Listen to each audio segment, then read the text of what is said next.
Hey, hey, hey. I decided to do something weird. Just hop on and do a shoot the ish live. I know my bedroom is so distracting. We're under big we're, my husband and I are doing like renovation projects, little ones here and there. We've been in our house for I don't know. I know it's so messy. Whatever. Who's gonna watch this? Well, we've been in our house for we celebrated 9 years recently. So yeah, there's just projects going on, and oh, I didn't even close my closet, you guys. I just like this was totally spontaneous. Shoot the ish because I haven't hopped on here in a while, but I did post a new Wild Haven skin review of my Black Friday haul. So if you haven't caught that, go ahead and watch it if you're interested in sustainable, natural, organic, really great products that make you feel good. It's good for your well-being that I personally use and that I have vetted. So we are supposed to go to my sister's place in Dublin. If you caught that video that I made way back when last year, where we helped them moved in, they bought their house. We have to go there to celebrate my nephew's birthday, and I haven't seen the new baby. If you've been following me, my sister recently gave birth, and we haven't seen. We didn't go last week. We usually meet every Sunday to watch the Niner game, you know. But we didn't go last week. I can't remember why. I think my other sister wasn't feeling well. I think I had to work. I don't know, something. We're like busy. December is busy, right? It's certainly been busy for my kids are checked out of school. They have one more week to go. So I literally told my son this morning before they left for church, I said, you got 5 more days. And then you're on a 2-week vacation. So yeah, I just get ready with me. Yeah, anyway, we're supposed to go there, and my sister wants to take family pictures, but we haven't really like solidified color palette, so I don't even know if it's happening. But I'm putting on makeup anyway because I might record a short. I don't know, we'll see. Or you know what, I haven't put on makeup in a long time, or in a while, so I'm just gonna do it and see if anyone pops up. It's been quite busy. We've had a lot of parties, like big ones that we've had to like not just attend but set up for. So that's a whole thing. Like we just celebrated my niece's. The lore behind it is, I wrote, if you are aware, if you went on my website, I wrote a book for breastfeeding first time mothers, because that was something that I personally struggled with my first. And I wrote it because my sister-in-law was having her first baby last year. Well, that baby just celebrated her first birthday, and it was like a big bash at their house with a jumpy house and catered taco truck, which was really good. They had to set up a tent. And so it was a whole like crazy day. And I did really well. And then the following day, we went to a farm, a brewery farm, which was really cool. It's like the dream. One day I will own, I'm declaring it now and I'm claiming it. One day I will own a farm like that. They had livestock and they were growing their hops that they used to make their beer and their wine. And it was just a beautiful place. And we went there because my husband's cousin was proposing to his girlfriend, now fiance. She said yes, spoiler alert. So it was just a busy weekend last weekend. And then my nervous system was definitely, I've mentioned this before in previous videos, my nervous system was definitely, I like to call it sore. Like when you work out at a gym like you're sore for a couple days. Like that's how it feels. Like it's a full body nervous system feels sore. I like to call it that better than a flare up, because I flare ups to me is just like negative connotation, like, oh my God, I'm so inflamed. I don't like that. But when I feel into my nervous system and my body after having a busy weekend like that, and then of course you still have, the regular day-to-day routine of taking care of the kids, bringing them to school, picking them up, and all of that. Yeah, my nervous system was sore. So I just like was aware of that. I allowed it, and I just treated it as if, like, if you've ever gone on a long hike, the next day the next couple of days your legs are exhausted and they're sore, but it doesn't stop you from moving. You just feel the soreness, and you kind of just like take a little more tender loving care towards yourself, right? So that's kind of how I treated it. And I'm coming out of that soreness. I'm trusting that it's another progress cycle, as CFS recovery likes to call it. Their adjustment cycles, and we just keep going. I don't know about you guys, but I just feel like at this point, right, you just gotta live your life. It keeps circling back to Dr. Sarno, where his whole thing was, there's nothing wrong with you. That's his tagline, right? His log line is, there's nothing wrong with you. Go live your life. And I feel like I've run the gambit and I've explored different things, different courses, even invested a lot of money, a lot of money on this mind body stuff. And I find that as my journey continues, for over 4 years in now, specifically mind body, I've been ill longer than that. Or experiencing chronic symptoms longer than that. I find that I really think the key is Dr. Sarno is right. You just go live your life.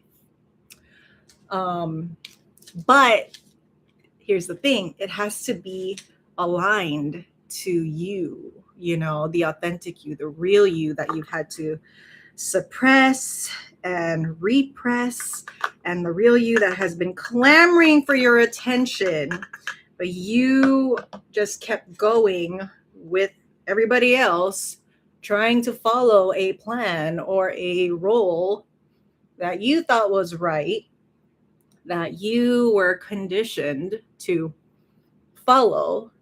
Because it was a survival tactic. You were probably never in an environment, and you were never around people, right, that like allowed you to be yourself, allowed you to explore your interests, unless you rebelled against what they thought you should live by.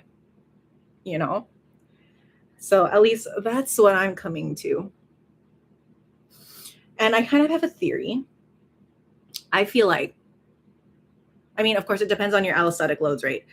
I feel like the people that recover the quickest, either their allostatic loads, like say if they're younger, like in their 20s, if their allostatic load isn't as full, right, and they haven't lived as long as someone, say, in their 30s, 40s, 50s, they haven't lived as long as a false version of themselves, then I feel like they can recover faster.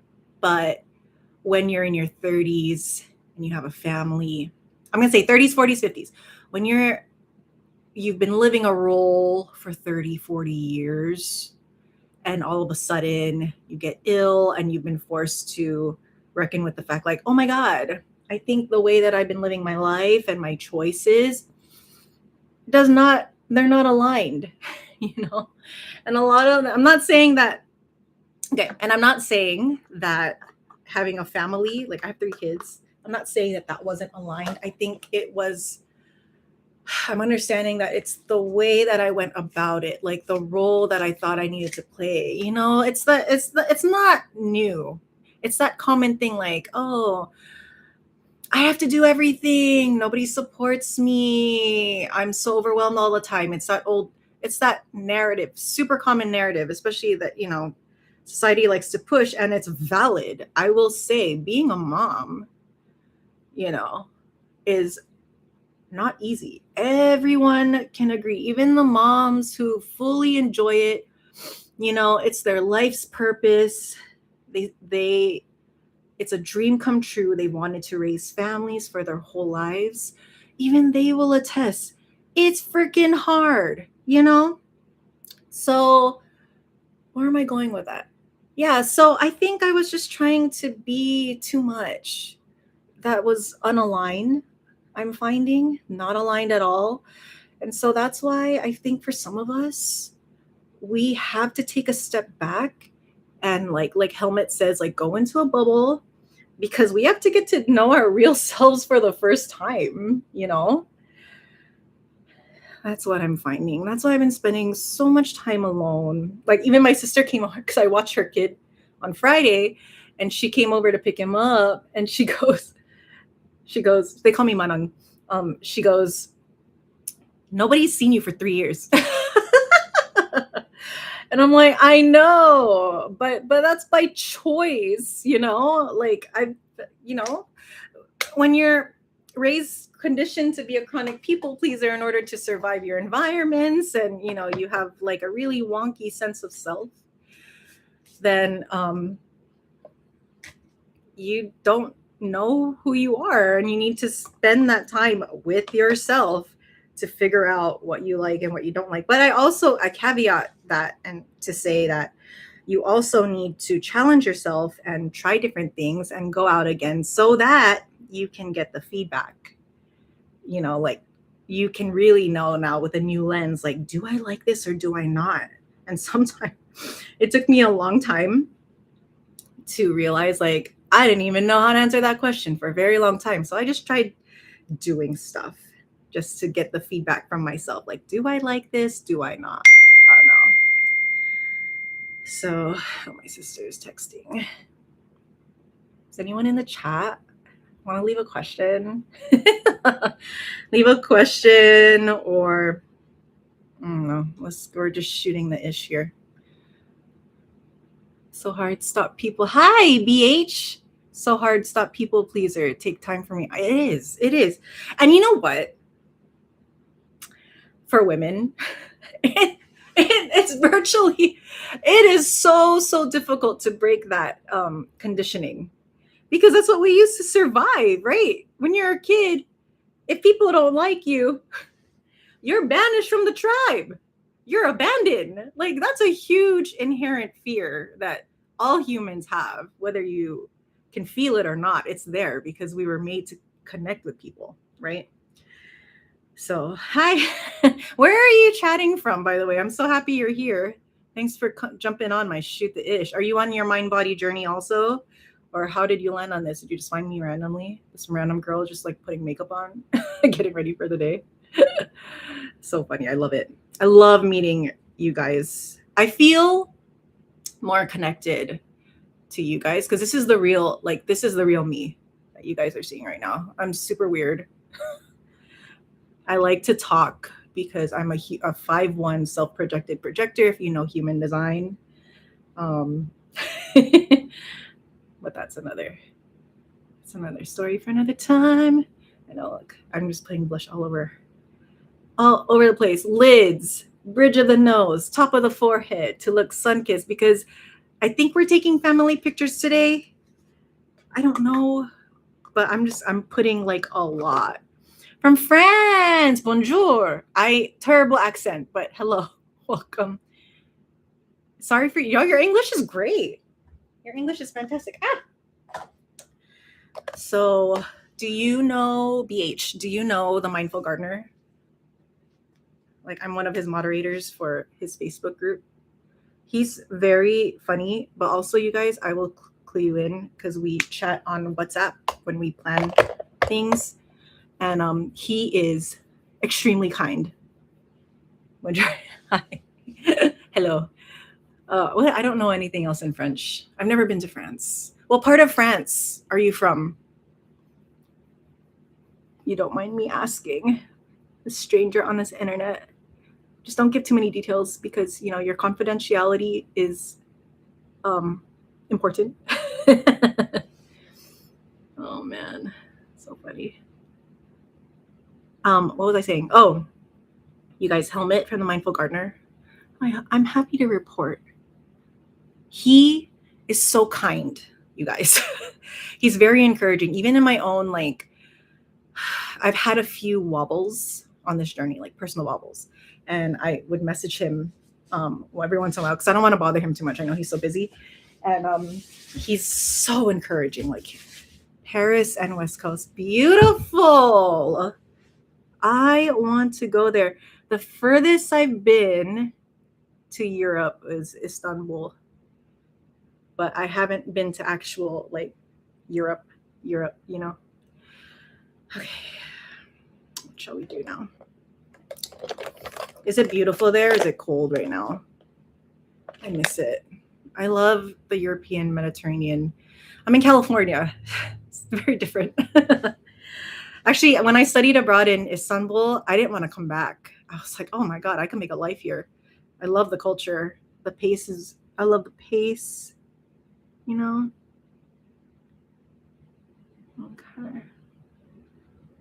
This could go really bad. Doing the eyeliner.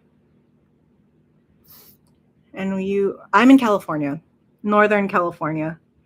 So I'm actually near Napa. So, which Napa is one of my favorite cities. We live pretty close, so we go there, or we used to. My husband and I would go wine tasting like every weekend, and the climate is very much Mediterranean.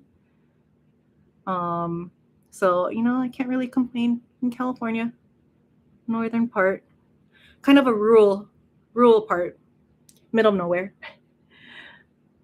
Oh, let's see if this will work. Sorry, guys. I am concentrating. How long has your journey been? I'm just curious because I think it's helpful for others to hear.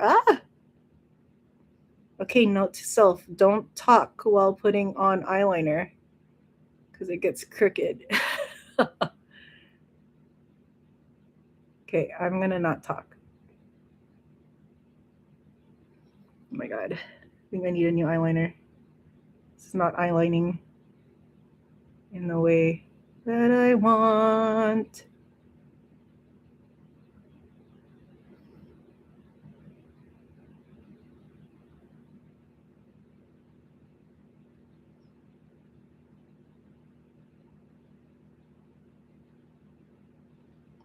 See, you guys, what you get with me is real. Like, look, I just hopped on. I didn't even clean my room. And it's already a work in progress. So I'm telling you guys, I don't even freaking care. I like to be as real as I possibly can on here because I just feel like it's so easy to be fake on social media, on YouTube, and I'm not about that life, I like to be real as possible because we need more authenticity, right? Right? Amen. Okay, let's see. Oh, BH. I think BH left. Okay, thank you for hanging out. Love it. How long have I been on here? 18 minutes? All right. Usually, guys, I try to get my makeup done in like 10 minutes. I try to be fast. Before I had kids, my poor husband, I don't know what the hell I was doing, but it took me like, it would take me like literally hours to get ready. And I don't know what I was doing. It's like putting on makeup or, okay. And then the last step is if you're curious, I do the eye curler, but when I do it, I have to redo my eyeliner because it gets smudged a little bit because I don't use mascara and I don't use waterproof products. I hate it. I like light, I like natural, and I like makeup where I can just take a baby wipe. I know it's probably a no-no for skin, but where I can just take a baby wipe and wipe it all off. I hate waterproof stuff.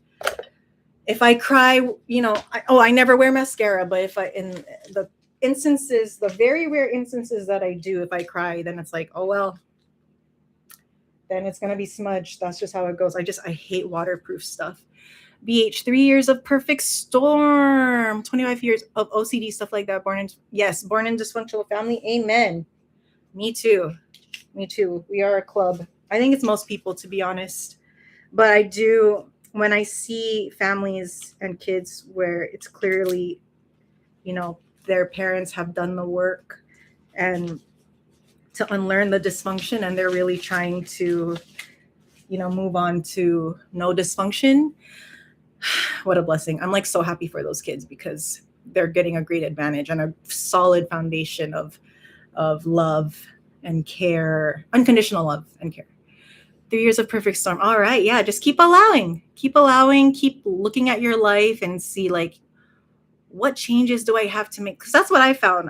I mean, I do think allowing is the way. It makes sense, right? Because you need to empty your allostatic load. But at the same time, it's like if your thoughts and your beliefs and the choices that you've made led you up to this point, then of course you have to look at those choices again and reassess. Like, is this aligned? Is it not? Is this stressing me out? Do I even like this? So I'm kind of playing with that too. Like if you followed my other videos, like I've changed. There's been a lot of things that I've changed within my life, within my relationships. Like you're talking about BH, like being a people pleaser. My God, I would not have called myself a people pleaser back in the day, but now I see those patterns and how they played out. And it was so subtle for me. And it was so ingrained in my foundation as a person that I could not people please. So that's been a big area to decondition from. It's been rocky. Of course, it makes, when you're in relationships with people and all of a sudden you want to change, you want to change the way that you show up and you change your role that they're all used to you being, then it's going to ruffle feathers. And actually, no, it doesn't ruffle feathers. It just kind of takes people aback because now they're like, I don't know what to expect from you. You're unpredictable. You say no now. You don't pretend to be happy now, So, but like I said, I'm trying to find the balance in that because I do think there's a balance because I don't think it's healthy either to just be like a tyrant, and you're just like, I want it this way. I want it this way. No, I think therein lies the challenge is to rebuild a stable, solid, whole life where you can feel like you're expanding your capacity to feel and to think and mainly feel two diametrically opposed things and be able to have an expanded enough container and consciousness to be able to hold both and look at both and witness both and not have either one drive your life, but you make the choices that you want to make. But you are aware, like you have stepped back enough with this macro, you've developed this, or you've curated and developed a macro view of life and your feelings and your emotions, and you can look at them both. Like I'm feeling deep rage about this and this person, but I also love them, and you can look at both and recognize both can be true at the same time, and then make an informed decision on how you behave next and what actions you take next. I really think that's the challenge that all humans are invited to go on. Like that's the journey, is just to raise your like to expand your container to like be able to look at all of these very nuanced dynamic things that make us human, because we can feel, we're so dynamic that we can feel a million different things at one time, and not having to judge any of that. I really think like that's the goal for us as humans, like, because in that way, if you've developed a huge, massive internal container where you can just like hold yourself, you can then like, and all the depths of everything you are, like all the shadow parts, the even the false self, like you can step back and hold all of that, then you'll be able to, if you can hold that for yourself, you can hold that for literally anyone else. And I honestly think that's the goal here. This is just my own theories, you know. Hope that made sense. Okay, see? Okay, so when I curl my lashes, it smudges the eyeliner, so I have to redo it every time. I need to find a different system, but so far I'm fine with this. Okay. I'm gonna hop off soon. If anyone got any last minute questions or comments before I hop off of here and get on with my day, let me know. Put it in the chat while I fix my eyeliner. Thanks you guys for being here. If you're watching this unhinged stranger on the internet going through, or still deep in the trenches of mind body recovery. I know. Isn't it so funny? Like, people think just because you look good that you're comfortable, and it's like, no, I am uncomfortable all the time. You just don't know. I'm so good at hiding it. I'm so good at allowing it that it's undetectable to you. But you know, such is life, right? Ugh, this left eye is super crooked, but you know what? We're not chasing perfection. It's fine. I'm gonna put that up. Fix my hair because my hair is wild right now. And then we'll see if we take pictures. And even if we don't, it's okay. It was fun putting on makeup and chatting with you guys on here. Okay. All right, BH, if you're still here, thank you so much for interacting in the chat. I'm really happy to get to know you. I hope I see you again because I love connecting with all you guys. And how do you say bye in French? I don't know. Sorry. Just pretend I'm saying bye in French. Okay, you guys, I will catch you on the next Shoot the Ish. Have a great Sunday. Have a great week. Let's all keep going. And I know it's going to get crazy as we approach the holidays. Let's move through the holidays with grace and compassion for ourselves, you know. And I wish you guys like a lot of rest, not just externally, but internally too, like rest of the mind, rest of the thoughts, rest of the heart, all of it. So, okay, you guys, I'll catch you next time. Bye.